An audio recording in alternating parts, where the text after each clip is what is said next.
If you're a fresh face to Cyberpunk 2077, then you're probably well accustomed to the Spaceport, which you can find in Night City. But you'd be forgiven for not knowing that once upon a time, this beautiful location was actually a huge source of cut content. I covered this place years ago, and evidently it was planned for Cyberpunk's launch, but never actually made it into the release build of the game. So today I'm not going to be looking at what could have been, but rather what we actually did get.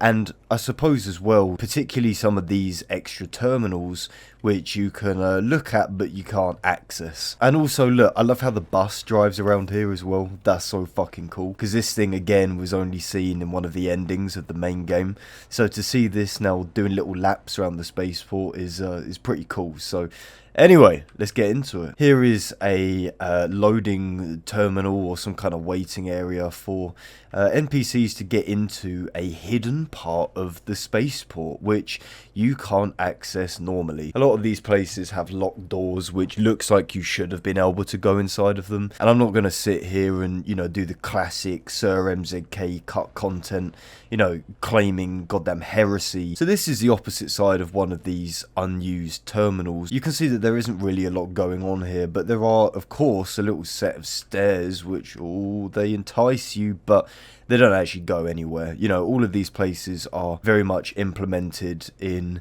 classical kind of COD zombies fashion. That's what I always think about. You know, back when you used to play like Black Ops Zombies, I particularly remember Black Ops 2 Zombies, and you'd be on transit and you'd be looking behind all these barriers and there'd be like a little sign for a subway, a fallout shelter, something like that. And, you know, because you can't see it, your mind kind of fills in the gaps. You can see that they aren't actually used, and these stairs also don't actually go anywhere. Moving on to one of the biggest parts of the spaceport, which is this cool little underground garage. Well, if you click below here, you can see that this place is very much well, it's something. So yeah, you can drive around here, and like, you know, a part of me does wonder if this was maybe supposed to be usable, because I know a good portion of this place is quite literally just set dressing, but at the same time, like, it's pretty strange, and you know, there's a lot of weird things going on. Sort of the more you adventure into this place, the less it makes sense, because the cars just keep on spawning. Look at this.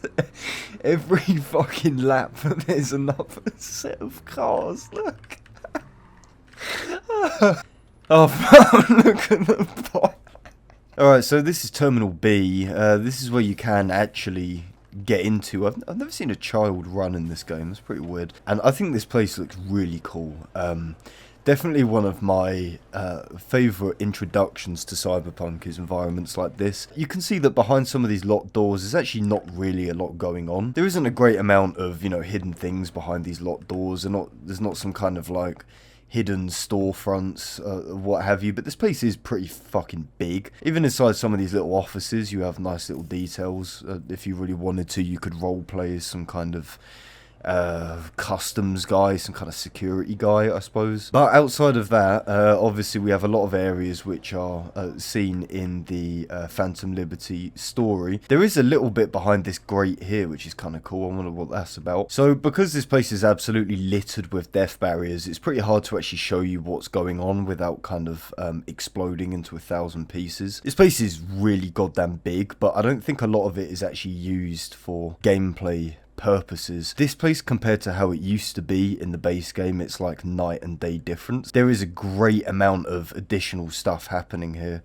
like for example this, whatever this is, some kind of station almost, but you can see we have some real like rudimentary kind of graphics.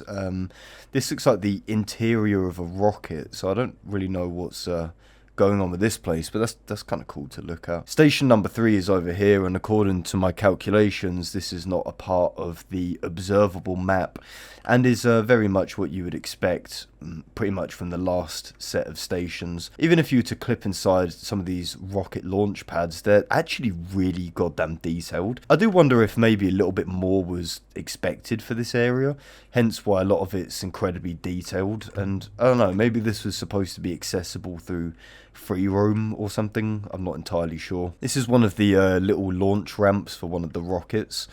one of the planes or spaceships or whatever you want to call them. This is all really cool, and it's interesting because it does resemble a lot of the structure that was seen in the cut version of the base game. You know, a lot of it has very much been built upon. You know, this isn't like brand new kind of stuff. I want to really try and get inside this rocket without exploding, but I feel like it's really not going to end too well. This is a huge blast door, which looks really goddamn cool. I wonder if this is used for anything or has been potentially used for anything, but there's actually nothing behind here. The rocket itself is going to prove very difficult to get to, and I'm absolutely edging myself. Already you can see it lacks a lot of detail, and I don't think there's going to be some absolutely mind-blowing interior to it. Yeah, look, already you can see that a lot of the map is just kind of falling into pieces, and inside the rocket itself is well, really not a lot, to be honest. In fact, there's actually barely anything, and this is how low quality it is. So this is the Spaceport in 2077 that we did